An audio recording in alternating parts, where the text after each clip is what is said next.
Welcome. It's 7:30 a.m. and it's freezing, and we're on the road again to Tudor Room, and we've come to see Tony Parkin. Now, Tony Parkin is an amazing chef. He cut his teeth at 2 Michelin-Star establishment, Commendatin, and then 3 Michelin stars with Gordon Ramsay. He's won his own Michelin star here for classic food with a modern twist. We're really excited to have him on board. Enjoy.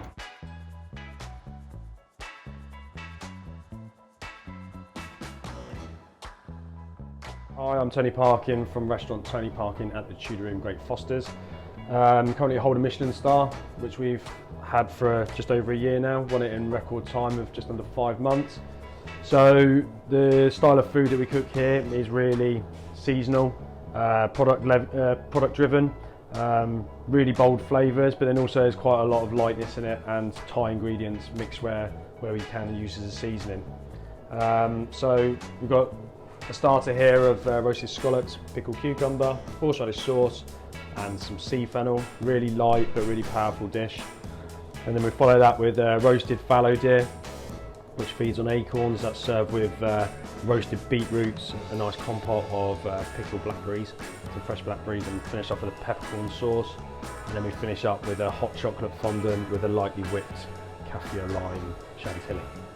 In the box we've got a cucumber, some sea fennel, also known as rock samphire, some double cream, some white wine, some pan-dyed scallops, some pickling liquor and some creamed horseradish. We've also got a banana shallot, some pine pickling liquor, some beetroots, red wine, some pickled green peppercorns, some light chicken stock, a lovely loin of fallow deer, some garlic, blackberries and some thyme. We've also got chantilly. For the chantilly we've got a double cream, kaffir lime and a chocolate fondant mix, and I've paired this all with German Fritz Willy. So we've got some incredible ingredients in the box, so what we need to do is bring some stuff to the party. So you need a non-stick frying pan, a couple of mixing bowls, 3 saucepans, a whisk for your chantilly, a nice sharp cook's knife, a peeler, roasting tray and a couple of chopping boards. As well as the equipment, you're also going to need some diced butter, some Maldon sea salt if possible, and some vegetable cooking oil. First things first, you want to take the fallow deer loin out of the fridge so it gets to room temperature before cooking. So this is from a wild estate in Gloucestershire. Feeds on acorns, absolutely phenomenal cut of meat, really tender. So that's the first thing you want to do. So what you want to do as well, once you've taken the meat out, get the oven at 180 degrees preheated and make sure it's just on a fan assisted oven, it's nice dry heat. So in the kitchen, because it's so small, there's 4 of us in here, so I like to be able to make sure that absolutely everything is ready to go and we're nice and organised. So what I would recommend is get your pans on the stoves, on low heat, just so everything's up to temperature. First things first, we're going to get the horseradish cream on. So what we're going to do is do a reduction of white wine, take that down and then just add the double cream, bring it up to the boil and just finish it off with a little bit of creamed horseradish to give it a nice little spike. So first of all, we're going to put the wine in. This pan's already been on the heat, so what it means is as soon as it hits the pan, it will start evaporating straight away, just like that. So you literally want to get it in there and bring it straight up to the boil, burn all the alcohol off, because otherwise it will leave a little bit of a harshness flavour in the actual cream sauce at the end. This is quite a quick sauce to make.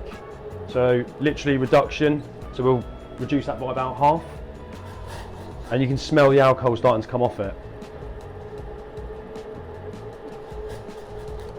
So straight away now, I can smell that the alcohol's gone. It just smells like it's got a really intense wine smell. And what we'll do is go in with a double cream. Again, turn up the heat a little bit and we'll bring that up to a boil. You don't want to reduce this down too much because otherwise it goes really cloy. You kind of want it to stay a bit light. That's the idea of the sauce, is that because you're pairing it with shellfish, you don't have this cloy, thick cream taste to it. You just want it as like sort of a bit of a back note. So what I do now is I would hit it with a little bit of salt. Again, just bringing it up to a nice little simmer. And then we'll add the horseradish. With this, you can put as much or as little as you want. Personally, I'd put quite a bit in because it's got a little bit of natural sweetness in it anyway, but also I like the actual sort of spikiness of it and the heat that comes from it. This will also, another reason why we don't reduce the cream too much is this will thicken it up when it goes in.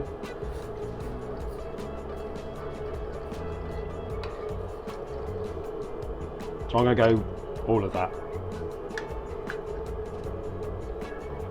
And again, you just bring it up to a nice little simmer, just heat. Nice quick sauce to make, but also it's packed full of flavour.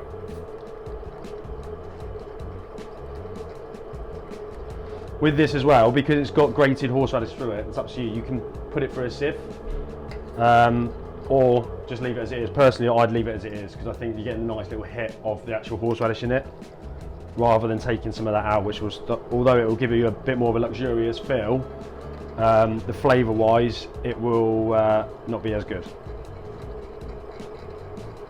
So that's now basically the consistency you want. You kind of want it so it's a bit bitty, but at the same time it's still very light. If you want to be really chefy, you can whisk it so it aerates, and then you can put the light bubbles around it, and that's your horseradish sauce done. Right, so we're going to make a really simple peppercorn sauce. So for this we're going to use banana shallot, some garlic, some thyme, some pickled brined green peppercorns, and some red wine. Also what we're using is chicken stock from True Foods. Now these supply to a lot of Michelin-Starred chefs and it's a really consistent product. I normally use chicken stock in my sauces just because it's a little bit lighter and I don't like too much fat. And it carries across the meat a little bit better. So we'll get cracking with that. Right, so first things first is you want to dice your shallot. This is actually going to be, in most sauces in the kitchen, we would slice them and then pass them off, but these are actually going to go through the actual end product. So as fine as you can.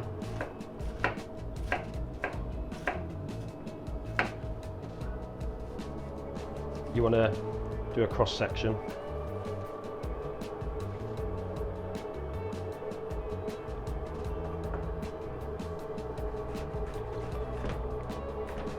This is quite a quick sauce to make, so the finer you do it, the quicker it'll cook.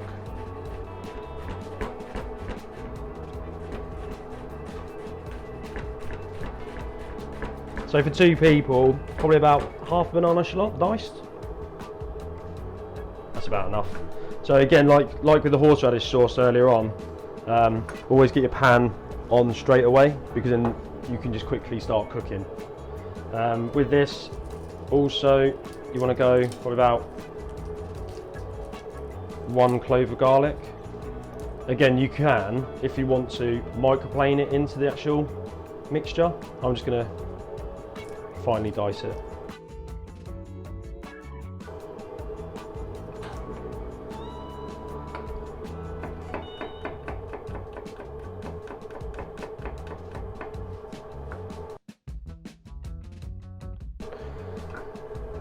So what we're going to do first of all is sweat this all down, and then what we'll do is deglass that with a little bit of red wine. So what I normally do is I start with a little bit of oil for this. This is the veg oil, light veg oil for this, and I'm going to put all this mixture in.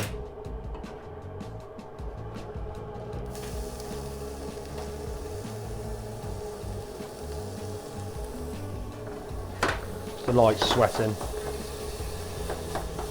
You don't really want any colour on that. I would also put in, now when it's just sweating, just a little bit of butter, just cool the pan down a little bit, but also that will help with flavour in the sauce towards the end. Make sure you keep it at a moderate temperature. You really want to make sure that you don't colour up the shallots too much because it will give it a bit of bitterness to the flavour of the sauce. And that's the thing with this sauce, you're building layers as you go in. So at that point where you can see it starting to go translucent, that's when you hit it with the red wine. And again, now you can turn the sauce or turn the pan up full whack because you want to get the reduction of that. That will also help cook the onions down or the shallots down. Also right now I'd go in with a sprig of thyme. You can take this out towards the end. So with most pepper sauces you normally add cognac or whiskey into it. Here we're just going to do it with red wine because it's actually going to enhance the gamey flavour of the actual venison. Also, normally putting a dash of cream. I don't like putting a lot of dairy in my food, so for this sauce I'm not going to do that at all. Just because I think it gives it a bit of lightness. You don't want the main dish to be too fatty. So you can see that now that's coming down. You don't want to take that completely down to a glass like you do in most sauces, traditional sauces, just because I still want the red wine flavour still to come through. So again, you can start smelling it, the alcohol being burnt away, but then also at the same time you've still got a really intense red wine flavour coming through it. So now I'm going to hit it with the chicken stock.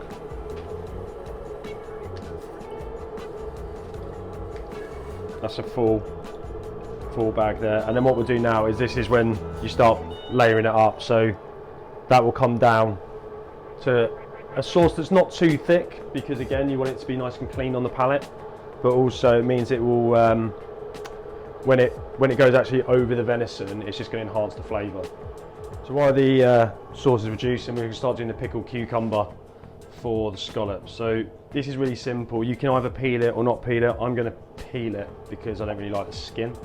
So you'll probably only need about a third of the cucumber.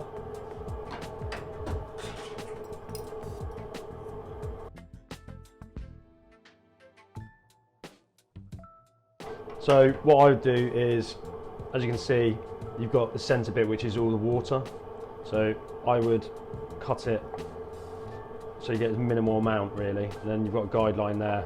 Where it doesn't matter if you've got a little bit in there, but you just don't want it all because otherwise it's just too watery. And then literally however you want to, so there's the heart, we'll chuck that. However you want to cut it really. I'm going to just go a bit fancy and just do some triangles. Again, cucumber and horseradish works amazingly well together, but also it will bring just a bit of freshness, and then the acid from the pickling liquor will just completely season the dish. We normally work on really intense flavours, but when we build a dish, we look at what the main element is, and then we'll work on the balance of it. So if it's fatty, if there's acid in it, and then we'll make sure that it's completely balanced. Otherwise, it's just, you don't want a dish that's just fat, or it's just seafood flavour. So you have to have something that constantly is going up and down. So you've got like acidity, scallops, the horseradish. It's a classic combination, but it works really, really well. So what we'll do with this now is we're going to hit it with a little bit of salt. It will just draw some of the water out, but also it's going to intensify the cucumber a little bit. And then what we're going to do is just lightly dress it in a Japanese pickling liquor. So that is rice wine vinegar and sugar. And again, cucumber's got a little bit of sweetness anyway, so it's just going to heighten it. And then you'll just dress that and then just leave it out at room temperature. And that is literally it. That will just absorb all the pickling liquor. And it's just a nice garnish just to go with the scallop. So we're doing blackberries in two ways for this. We're going to leave some blackberries just whole on the plate, just for some freshness. But then we're also going to make like an almost like pickled blackberry sort of compote. So if you want to be super chefy, you can take the pickling liquor and blitz it just with raw blackberries. But what I'm going to do is I'm going to cook it out so it's more like a compote, so it's like sweet and sour. So again, that blackberries work really well with beetroot, and it will kind of enhance all the flavours. So what we're going to do is take a saucepan and literally chuck your blackberries straight in. So again on the heat, and then we're just going to go in with some pickling liquor. And they'll just start cooking down and breaking down. So what I'd encourage you to do is, as you're doing it, just push them, squash them a little bit.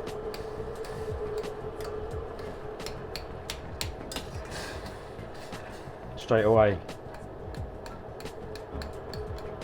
You got this compote starting to make. just break up some of them, you don't have to break them all up, it's just you want a bit of texture in there. You'll get really intense liquor off it. Hit it with a little bit of salt. And again, if you want to, you can add a sprig of thyme in there. I'm going to go with one in.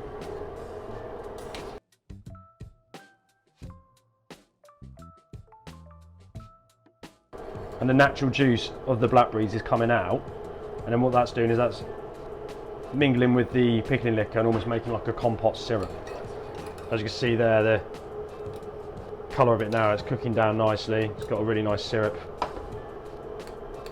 And that's all the natural sugars coming out of the blackberry. So you can take this as far as you want. I'm going to probably pull that off now because they're essentially nicely poached and you can squash them up a bit more and that will naturally thicken up just on the side.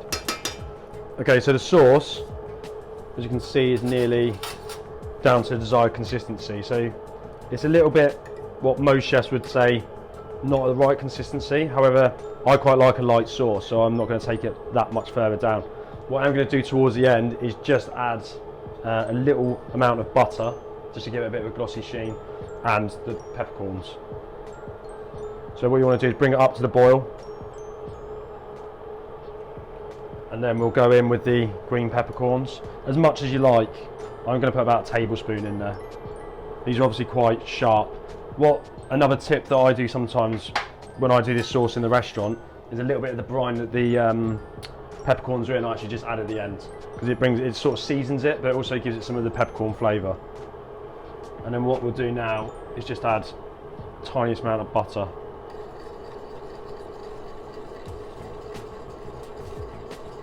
Stir it in, make sure it's boiling when you're doing it. Basically want to boil it so then all the fats will emulsify straight into the sauce, otherwise it splits out and get a greasy look.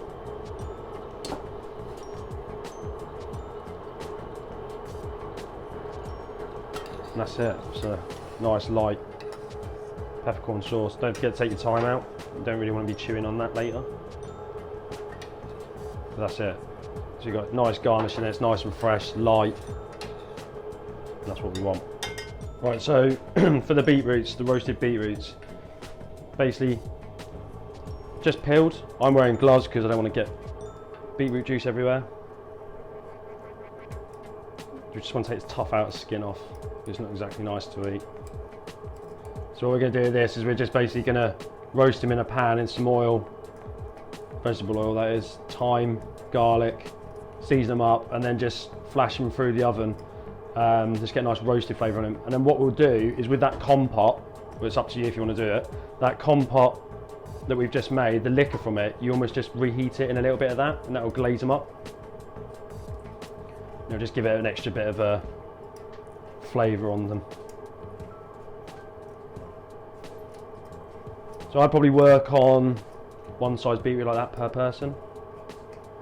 And again, with this, you can literally cut them however you want. It's really not a big deal. So I'm going to go, I think, for a wedge.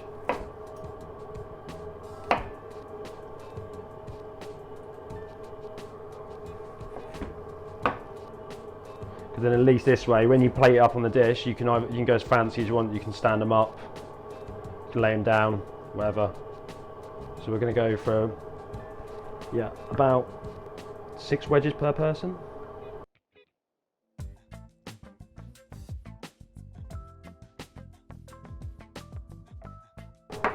Again, a bit of a messy job, so if you have got some gloves, defo wear them. That's about enough, I reckon. Right, so we're going to go with the beetroots first of all before you get the scallops going. So, some just vegetable oil in a pan, preheated pan again. Need to try and get that not too hot because you don't want to scorch the beetroots. And then what we're going to do is just start the cooking process off in a pan. So just get coated, hit them with a little bit of rock salt. And see, you can always see they're starting to get a bit of a glaze on it. So then what I would do is go in with some thyme as well. Just stand back from that because you might start spitting. And then literally go in with maybe 1/2 clove of garlic. Just split it, leave it in its skin. You're not going to eat that, it's just going there to be an aromat. Then once you start getting the heat in there, I would then go in with maybe another butter, completely up to you if you want to or not. And then what you want to do is let that start frothing. You can really see all the beetroots are starting to bleed out.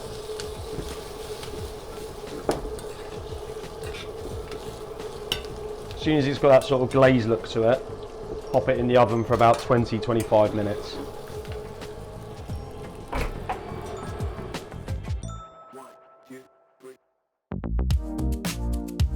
So this is a simplified version of the dish that we do in the restaurant. So we do it in the restaurant with caviar, pickled cucumber, sea fennel, and then we also do it with a bit more of a frothy sauce which has been scented with a bit of bonito in it. But this is going to work just as well because this is essentially, when we built the dish, this is what the core flavours were. So we're going to be using some Orkney hand-dyed scallops. These have already been shucked for you, which is great. A little bit easier to prep. So these are actually caught by a diver, which means that they don't contain as much water. They're also better for the environment.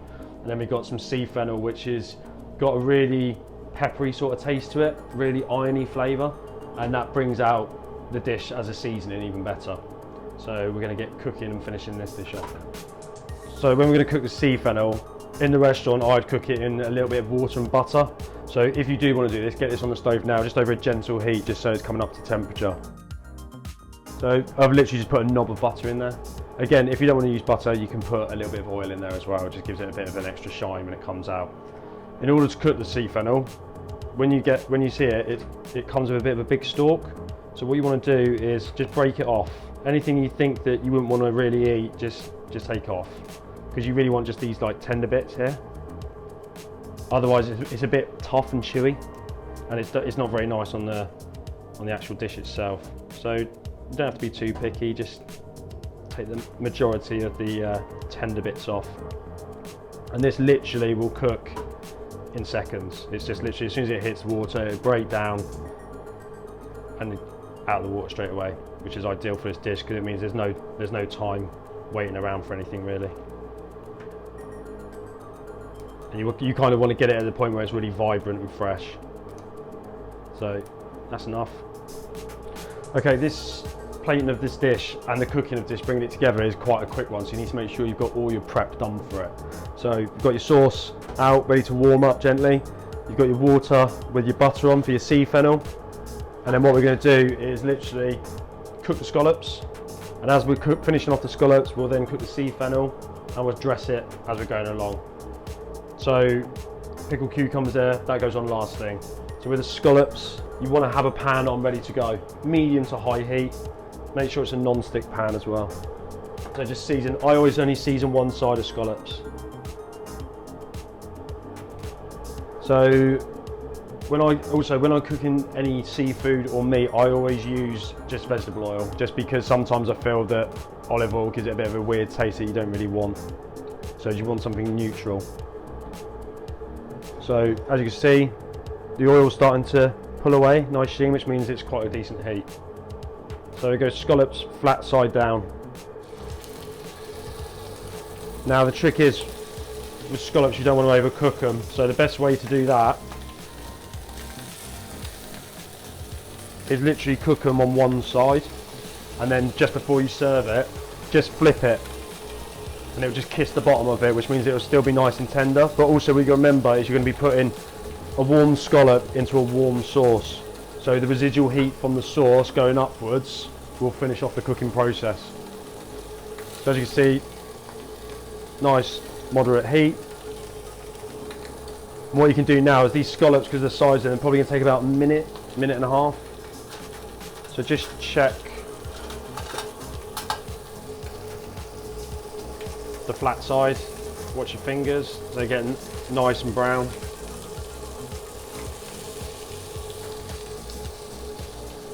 And then with scallops, I always like to put in a nice knob of butter,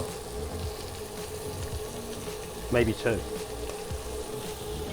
Again, you're in control of the pan, so don't just stand there and watch it go all wrong. Like, you can move the pan off the stove, turn the heat down. Like now, I can turn the heat down because it's going nut brown butter. Just tip it. Don't be scared. You're in control at the end of the day.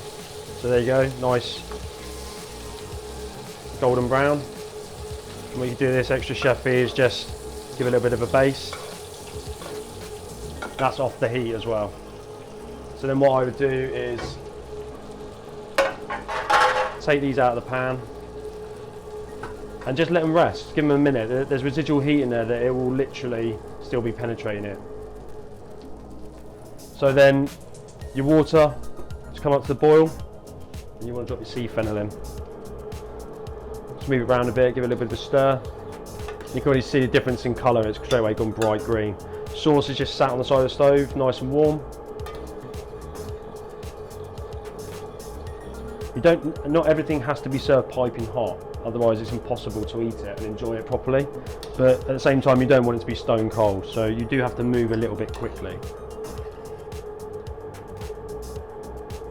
So there you go, it's still got a bit of bite to it, but it's also bright green.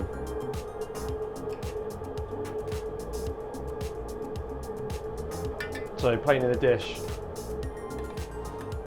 I would go sauce first. Again, it's up to you. You want a nice few tablespoons. Be generous with the sauce.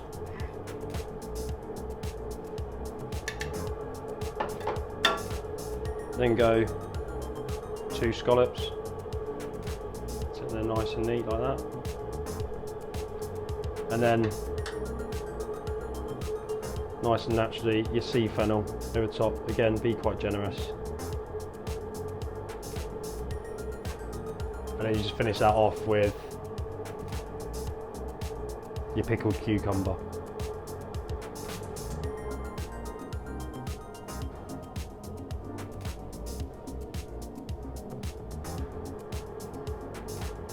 That's it, nice and green.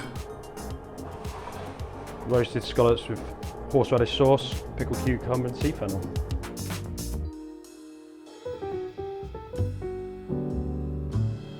For the scallop dish, I've decided to pair it with a Fritz Willy Riesling, which is grown on the steepest slopes in Europe. It's got tones of apricots and apples, and it's just really refreshing and goes really well with the scallop and the rich sauce.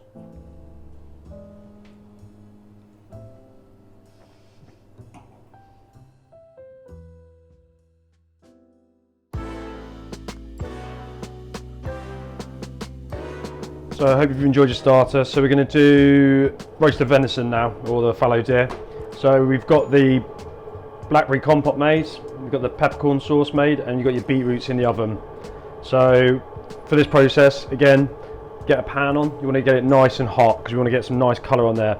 And also you want to preferably a pan that we can just put in the oven. If you haven't got one, just get a roasting tray in the oven, nice and hot. So then literally when you've caramelised it up on the stove, you can just transfer that, it goes on straight something hot. That means that it won't reduce in heat at all at any point. So again, medium to high heat, vegetable oil or any neutral oil, and then we're going to just season the fallow deer with just salt. If you want to do pepper, absolutely fine. Personally, I don't, because you've got pepper in the sauce. But also because of the heat that we're going to be cooking at, it tends to burn. So just roll it. Go for a little bit more salt than you probably normally would, because most of this will actually fall off, which means that it will actually be seasoned perfectly. So as you can see, oil smoking, and we'll just go in. Don't touch it, just leave it. This is one thing that a lot of people tend to do, which is they keep on moving it around all the time. You want to try and caramelise it as much as you can before it goes into the oven. And also by constantly moving it, you're just reducing the temperature in the pan. Deer is very lean actually. It's really good for you. It's very similar to cooking most things like lamb and beef really. It's just that you kind of want to get a nice medium rare to it. You see that, this colour's starting to come. So what we'll do is we'll flip that back over. You're starting to get the coloration there. And again, I've just left it.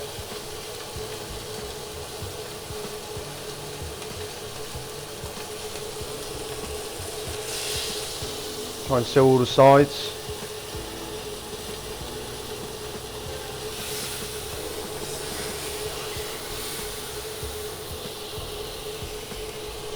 And then reduce the heat down a little bit. And again, like I said before, you're in control of the pan. So what I'm going to do is pull the pan off the stove and add some butter. This will give it a little bit more flavour, but also helps with the colouring of it.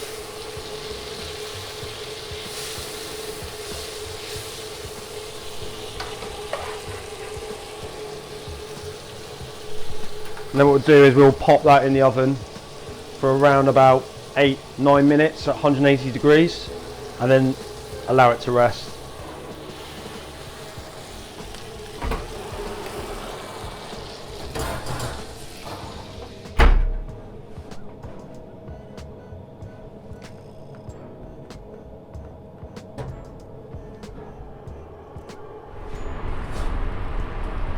So this has had it's about halfway through, so I'm just giving it a little touch. What basically that does is I can feel if it's medium rare. The more softness it's got, that says to me that that's still quite raw. So what I'll do is I'll probably give it another couple of minutes, check again, because you want a little bit of resistance, but you've also got to remember with cooking times, when it comes out it has to rest, because then it just let everything settle down a little bit, because it's been underneath some intense heat. So that'll go back in for another couple of minutes, then we'll check again. So that's had 8 minutes, and now I'm going to let that rest for approximately half the amount of time, so 4 minutes. Just let everything chill out, relax, and then it'll just get to a nice cooking temperature in the middle, so hopefully nice and medium rare. So just let it sit on the side in the same roasting tin, maybe put a little bit of foil over the top, and just leave it to rest. Do you want to go straight? So at this point we'll take the beetroots out as well. Again, beetroots are really never going to overcook, so they'll be nice and roasted up, glazed up like that. So again, they can just sit there, stay nice and warm, maybe put a little bit of foil over them just to keep them warm. Again, these don't have to be piping hot when they're served, because you could be pouring a boiling hot sauce over the top. So while we're letting these guys relax, we're then now going to get the compote on and get the sauce on. You just want them both to kind of be brought up to the boil, nothing too crazy. And then what I would do at this point as well is some of the compote liquor that we've got here, just take some of the juice off and just pour it over the beetroot. And if you can see, it's kind of made a little bit of a dressing. So we'll just put them in there and glaze them up. And again, they'll just stay nice and warm. For the plating of the main course, we've got the roasted loin of venison. Then we've got the glazed beetroots, pepper sauce is on, nice and warm, and then the blackberry compote as well. Again, if you don't want to use all the syrup on the actual dish, you can save it, put it in a little pot and save it for another day, use it as another pickling liquor if need be. So we're going to go on with the glazed beetroots. Again, present it however you want.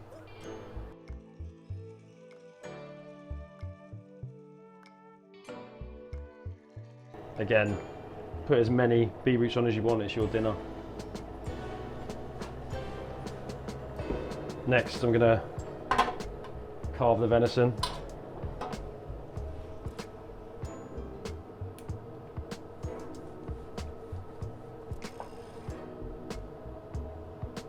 It's nice and pink.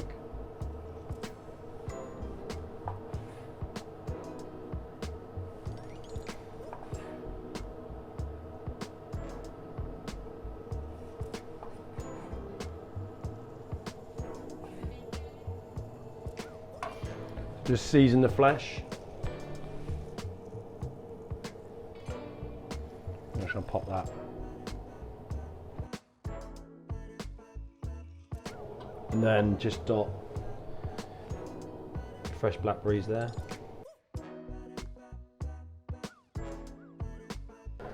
Then you've got your pickled blackberry compote. So with this, just sit it on top of the venison.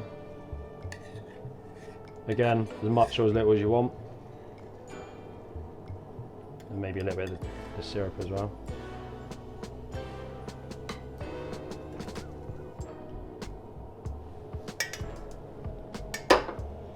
And then just finish that off with your peppercorn sauce. Just put a nice pool in the middle so everything sups it up.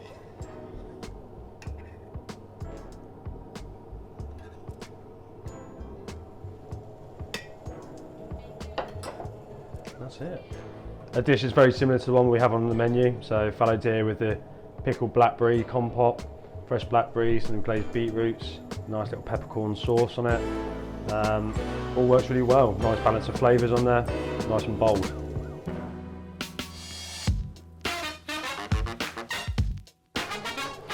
So for dessert, chocolate fondant, classical fondant mix, really decadent, really rich. And we're going to partner that with some Thai kaffir lime chantilly. So for this, what I do is I pipe your mixture straight into your moulds.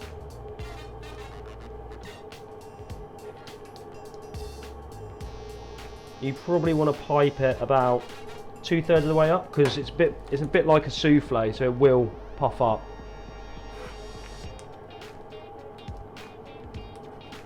Also with this mixture, when you open your box, probably leave it at room temperature, just let it settle up a bit because it will be quite firm.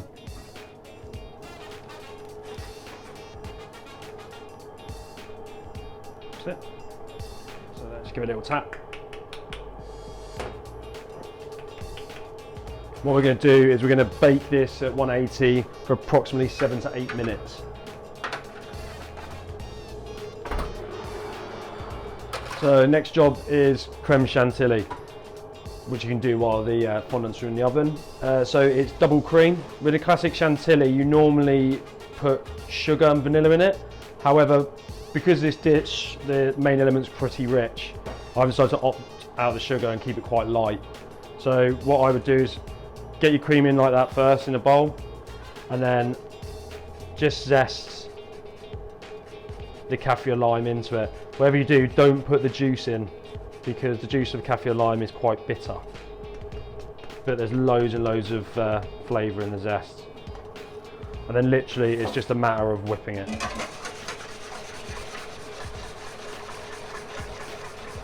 For this amount, because it's only small, don't put it into a machine, do it by hand because it won't take you very long. But at the same time you put it in a machine, it will just split. Again with this dessert, you don't need to be all flash with it, it's all about literally the flavour. So with this I would literally make it, take your fondant out of the oven and just put a nice big dollop of it on top. Don't worry about unmoulding the fondants and trying to make it look all flash, you want to just eat it. There you go, you can see it coming together. When you get to that stage, just do a couple of stirs because what will happen is if you keep on whisking it and whisking it and whisking it, it'll just separate. So what you can do with that for the time being is just put it in the fridge. Right, so that is 8 minutes. As you can see, they've puffed up, but they're going to be nice and gooey in the middle. So literally take them out and let them relax for about 30 seconds to a minute. You don't want to eat it piping hot, you just let it just settle a bit. So I'm going to serve the fondant in the pot. You can turn it out, but if you are going to turn it out, you need to butter and flour the moulds beforehand. So nice and piping hot, and then for your kaffir lime cream, I'm just going to put that on top like that. So here we have chocolate fondant, kaffir lime chantilly.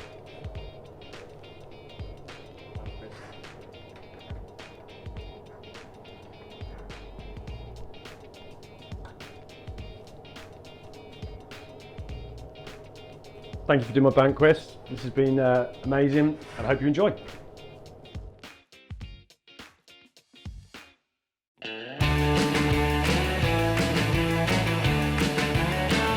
Okay, Tony, welcome to Banquist Fast 4. Thank you. First question, Desert Island Crisps. Roast beef monster munch. Nice. Favourite restaurant? Moore Hall. What is your death row meal? Caesar salad. And 3 dinner party guests, dead or alive? I'm gonna go my daughter, my mum, I'm not going to invite my dad. You've got a full range of human history to choose from when you've gone with your daughter and your Yeah, mum. but I'm on the spot now. And Gordon Ramsay. Okay. Alright, thank you very much.